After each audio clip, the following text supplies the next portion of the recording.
Hola, mi nombre es Nancy Coronel, soy estudiante del sexto ciclo paralelo B de la carrera de Derecho.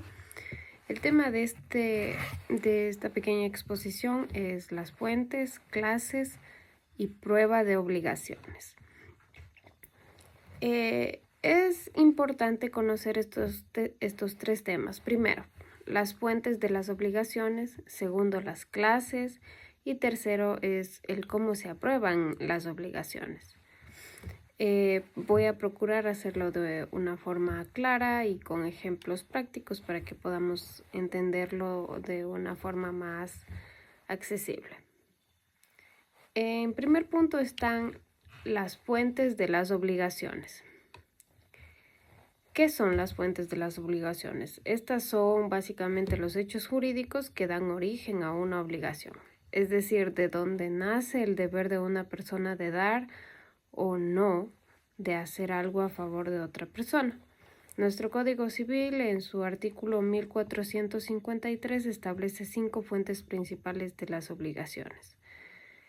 En la primera está el contrato, que básicamente es la forma más común porque es un acuerdo de voluntades entre dos personas para crear o extinguir obligaciones. Un ejemplo práctico es: yo voy a una tienda, compro un celular en $500 y en ese momento se crea un contrato de compra-venta y yo me obligo a pagar el valor del teléfono, ¿no? Como segundo aspecto está el cuasi contrato. Aquí no hay acuerdo de voluntades, pero la ley genera obligaciones como si las hubiera. Ejemplo, el pago de lo no debido. Imagínense que por error deposito $1000 en la cuenta bancaria de mi vecino pensando que era la cuenta de mi hermano. Mi vecino no tiene derecho a quedarse con ese dinero. Es ahí donde nace la obligación de devolverme el dinero como tal, porque nunca hubo un acuerdo entre nosotros. Eso es lo que se define como un cuasi contrato. El tercer punto está el delito. Esta es la tercera fuente. Aquí hablamos de los actos ilícitos cometidos con dolo o mala intención que causen daño a otra persona. Ejemplo, si alguien intencionalmente me choca el auto porque está enojado conmigo, ese acto doloso genera la obligación de indemnizarme por todos los daños causados, la reparación del auto, gastos médicos, si resulté herida o no, etc. Cuarta fuente es el cuasi delito. El cuasi delito básicamente es similar al delito, pero aquí no hay intención. Básicamente es la negligencia o la imprudencia de la persona que comete el acto. El ejemplo más común es un conductor que va manejando distraído, atropella a un peatón. No tuvo la intención de hacerlo, pero sí lo ocasionó por negligencia. Entonces aquí es donde nace la obligación de indemnizar a la víctima por todos los perjuicios causados. Y como quinta fuente está la ley. Las obligaciones nacen directamente de la norma legal, sin necesidad de acuerdo ni de acto ilícito. El mejor ejemplo es la obligación alimentaria. Por ejemplo, los padres tienen toda la obligación legal de alimentar, vestir, brindar educación a sus hijos. Esta obligación no nace de un contrato, sino es más bien directamente de la ley, por el simple hecho de ser padres. Como tema 2, las clases de las obligaciones. La primera clasificación, porque existen múltiples, pero las más importantes son las siguientes. Según su objeto.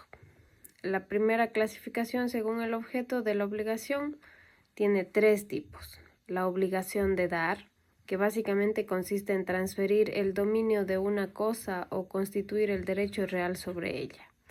Por ejemplo, cuando vendo mi computadora y tengo la obligación de dar.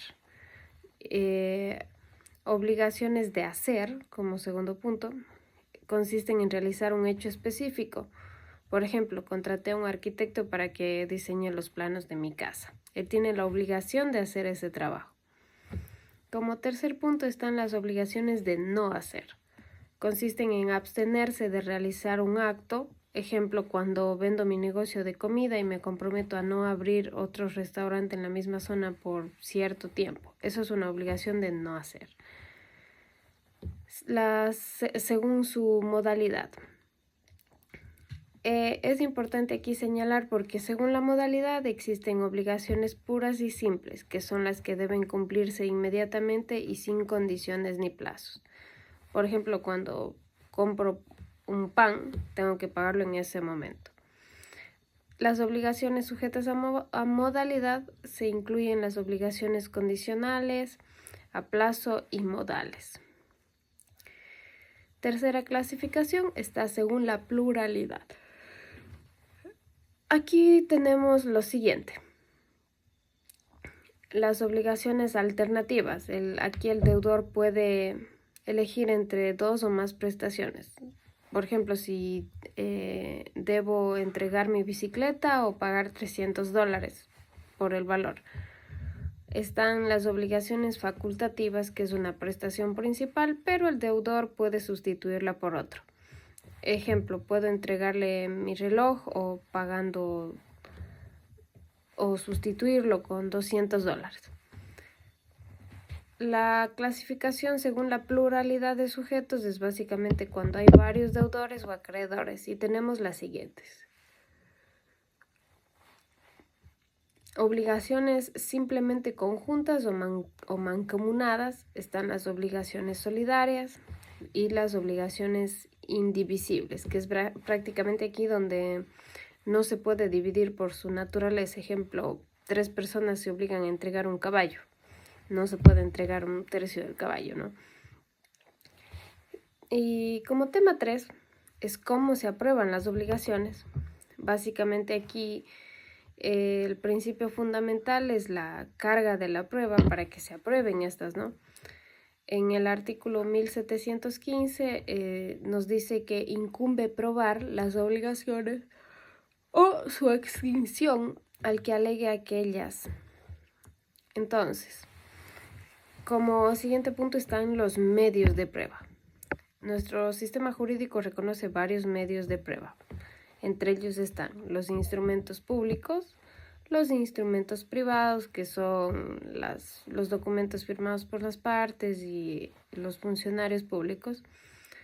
En tercer punto están los testigos, que son las personas que brindan su testimonio. Cuarto punto son las presunciones. En quinto punto está la confesión. Sexto punto es la inspección judicial. Y séptimo punto está el dictamen de peritos. Es aquí donde los técnicos dan informes porque tienen experiencia en determinada materia.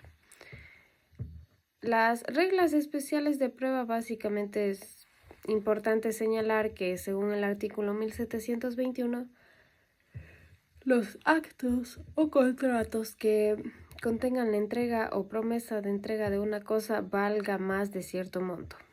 Es decir, deben constar por escrito, no se admite una prueba testimonial sobre ello. Un ejemplo integral pues sería básicamente que yo presto 10,000 a una persona, hacemos un documento privado firmado donde consta la deuda, la fecha de pago y la fecha límite, y de ser o de existir un incumplimiento, pues yo procedería a una demanda. En conclusión, comprendo que las obligaciones se aprueban mediante diversos medios, mediante diversos instrumentos públicos y privados, testigos, presunciones, confesiones, obviamente también entra aquí. También está una inspección judicial, que es importante, y los dictámenes de los peritos.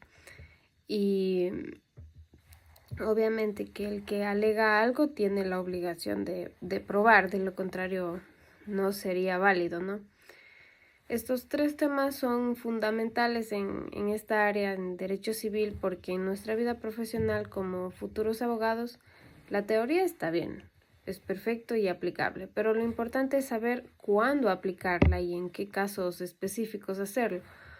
Es por eso que he mencionado algunos ejemplos y cada uno tiene su particularidad.